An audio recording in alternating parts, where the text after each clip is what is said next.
आजपासून महाराष्ट्रभर देवीचा जागर आपल्याला पाहायला मिळणार आहे आणि नवरात्र उत्सवाला सुरुवात होतीये। 9 दिवस सगळ्या मंदिरांमध्ये रेलचेल असणार आहे। मी आहे सध्या पुण्यातल्या चतुश्रृंगी मातेच्या मंदिरात। 4 डोंगरांच्या मध्ये वसलेले हे मंदिर पेशवेकालीन मंदिर आहे आणि 300 वर्ष जुनं मंदिर आहे। मंदिराच्या देवीचं रूप जर बघितलं तर अत्यंत स्वयंभू हे रूप आहे आणि हे स्वयंभू रूप पाहण्यासाठी आणि 9 दिवस देवीचा जागर करण्यासाठी पूजा अर्चा करण्यासाठी सगळे पुणेकर या ठिकाणी येतात आणि देवीची पूजा अर्चा करताना दिसतात। साधारण 100 पायऱ्या चढून या मंदिरात यावं लागतं आणि सगळ्या या देवीचं दर्शन घ्यावं लागतं। माझ्यासोबत या मंदिराचे विश्वस्त आहेत। काय यंदाचं वैशिष्ट्य आहे? यंदा काही नाही, आता सकाळी 8:30 वाजता घटस्थापना झाली। आता पुण्यवाचन आणि अभिषेक होऊन देवीची पूजा होईल। 10-10:30च्या सुमारास आरती होईल।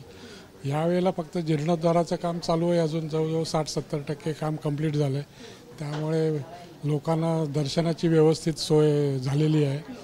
यंदा नवमीच्या वेळेला, नवमी संपून दशमी लागताना आपला होम असतो नवचंडीचा, तो यावेळेला बुधवारी नवमीला संध्याकाळी 7 वाजता होम चालू होईल। आणि दसऱ्याच्या दिवशी आपली पालखी सोहळा असतो। त्यावेळेला पालखी आणि वरनं हेलिकॉप्टरमधनं पुष्पवृष्टी वगैरे नेहमीप्रमाणे तो सगळा दशमीला दसऱ्याच्या दिवशी कार्यक्रम होईल।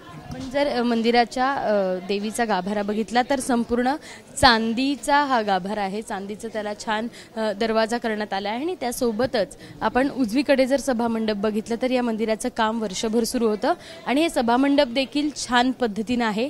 ते सजवण्यात आलं आहे। एकीकडे झुंबर आहेत, मोठमोठे लाईट्स आहेत आणि प्रत्येक भाविकांची उत्तम सोय या ठिकाणी करण्यात आली आहे। भाविकांच्या रांगा असू देत किंवा इथून 100 पायऱ्या चढून आल्यानंतर भाविकांची जी मोठी रांग बघायला मिळते ती रांग व्यवस्थित पद्धतीने कशी होईल, देवीचं दर्शन त्यांना कशी होईल याची संपूर्ण काळजी आहे ते मंडळ व्यवस्थापनाकडून करण्यात आली आहे। अर्थातच 10 दिवस हा उत्सव आहे या मंदिरात व्यवस्थित पद्धतीने आणि उत्साहात पार पडताना आपल्याला पाहायला मिळणार आहे।